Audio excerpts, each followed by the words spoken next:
नमस्कार साथियों, मैं कृष्णा। आप देख रहे हैं अपना YouTube channel Krishna sir GS knowledge में। साथियों, आज जो हम लोग छोटानागपुर खास के नागवंशी शासकों की जो चर्चा करने वाले हैं, उनमें शिवदास कर्ण की चर्चा करेंगे। तो ये भाग जो होगा, भाग थर्ड होगा। तो साथियों, इससे पहले के क्लास में हम लोग देखेंगे छोटानागपुर खास में खासकर फनी मुकुट राय की चर्चा किए थे हम लोग। फनी मुकुट राय के बाद हम लोगों ने देखा था मुकुट राय, मदन राय, जिनकी चर्चाएं उतनी नहीं है, मिलती भी नहीं है। उसके बाद प्रताप हम लोग राय देखे थे। प्रताप राय के बाद भीमकर्ण देखे थे। भीमकर्ण ने जिन्होंने अपनी राजधानी कुखरागढ़ बनाया था। तो साथियों, अभी जो नागवंशी शासक शिवदास कर्ण की चर्चा करेंगे। तो शिवदास कर्ण जो 15वीं सदी ईस्वी में नागवंशी शासकों में सबसे प्रमुख ये प्रतापी शासक हुआ करते थे। और ये शिवदास कर्ण जो है 1401 ईस्वी गुमला जिले के घाघरा में इन्होंने विष्णु मंदिर का निर्माण करवाया या स्थापना करवाया। तो इस विष्णु मंदिर की जो प्राण प्रतिष्ठा है अपने राजगुरु सियानाथ देव से करवाए।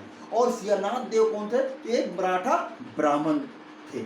और साथियों, देखेंगे नागवंशी शासक प्रतापगढ़। तो प्रतापगढ़ में जो कार्यकाल हम देख रहे हैं 1451 से 1469 ईस्वी। हालांकि साथियों, ये जाने कि जितने भी अभी यहाँ नागवंशी शासकों जो कार्यकाल है, कहीं ना कहीं थोड़ा सा वेरिएशन है, क्योंकि नागवंशावली में कुछ और देता है, किसी में और कुछ मिलता है। तो साथियों, यहाँ नागवंशी शासक प्रतापगढ़ की बात कर रहे हैं। तो इसमें नागवंशी शासक जो शासन कर रहे थे, इसमें दिल्ली सल्तनत। तो दिल्ली सल्तनत में उसमें लोधी वंश का शासन चल रहा था। और लोधी वंश का कार्यकाल साथियों जैसे कहते हैं हम लोग 1451 से 1526 ईस्वी तक था। तो इन लोधी वंश के शासकों में 3 शासक थे। तो लोधी वंश के संस्थापक बहलोल लोधी थे।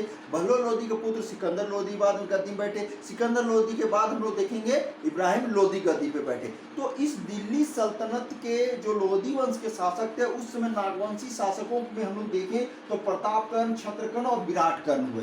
तो प्रतापगढ़ जिसमें गद्दी में बैठे, उस समय उनका राजधानी हुआ करता था कौन सा साथियों? खुखरागढ़, जो देख रहे हैं साथियों। अब ये खुखरागढ़ में शासन कर रहे थे इसी समय, यानी प्रतापगढ़ के समय नागवंशी राज्य पर अनेकों घटवार राजा जो होते थे, उनके शासनकाल में विद्रोह कर दिए। इस विद्रोह से नागवंशी शासक प्रतापगढ़ बहुत ही क्या हुए? त्रस्त हो गए थे। और इस समय क्या हुआ साथियों?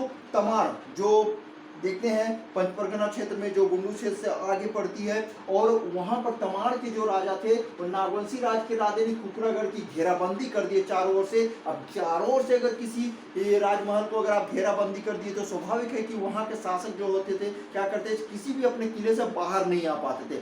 सेम इसी तरह का स्थिति पैदा हो गई। तब जो हम लोग देख रहे हैं खुखरागढ़ के जो शासक प्रतापगढ़ थे, उस किले में बंदी बनकर रह गए। यही कारण है कि एक तमाड़ के राजा ने नागवंशी राजा जो थे प्रतापगढ़ को चारों ओर से खुखरागढ़ राजधानी को घेराबंदी की। और घेराबंदी कारण क्या हुआ? प्रतापगढ़ उस किले में बंद हो गए, यानी बंदी बन के रह गए। तब प्रतापगढ़ ने क्या किया? इस बंदी से मुक्ति पाने के लिए खैरागढ़ के खरवार राजा बागदेव से सहायता ली। और अपनी इस बंदी से जो बंदी किले में हो गए, तो उससे उन्होंने मुक्ति पाई।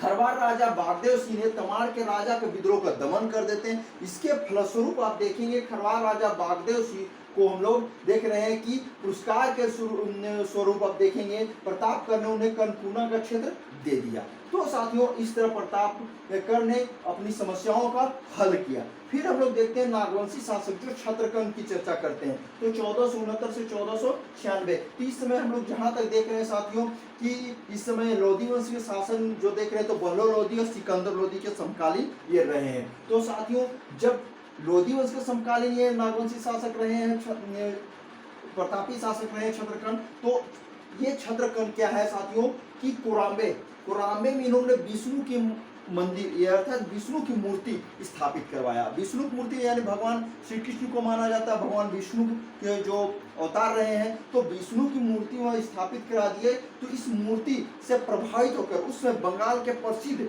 वैष्णव संत थे। कौन थे साथियों? तो है चैतन्य महाप्रभु। तो चैतन्य महाप्रभु जो थे वो बहुत ही विष्णु के भक्त थे, कृष्ण के भक्त थे। और उन्होंने ही 16वीं सदी ईस्वी के आरंभ में जब मथुरा जा रहे थे, तो वो झारखंड के रास्ते में आए। और झारखंड के रास्ते से आने के कारण वो पंचपरगना क्षेत्र में क्या किए? रुक गए। और साथियों, झारखंड में उन्होंने वैष्णव मत का प्रचार प्रसार किया।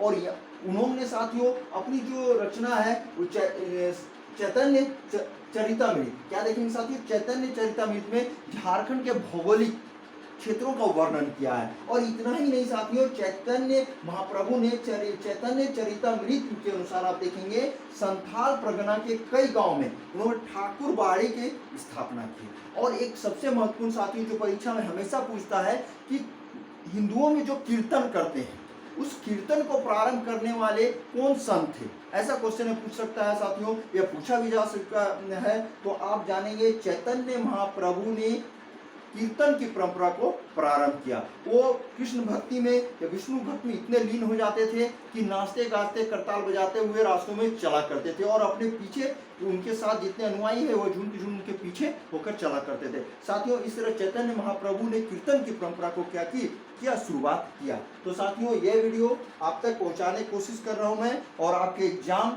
की तैयारी के लिए ये बहुत ही अच्छी कंटेंट है। तो साथियों ये वीडियो को अवश्य आप कमेंट करें, शेयर करें, लाइक करें और सब्सक्राइब करना ना भूलें, यानी सब्सक्राइब अवश्य करें। नमस्कार।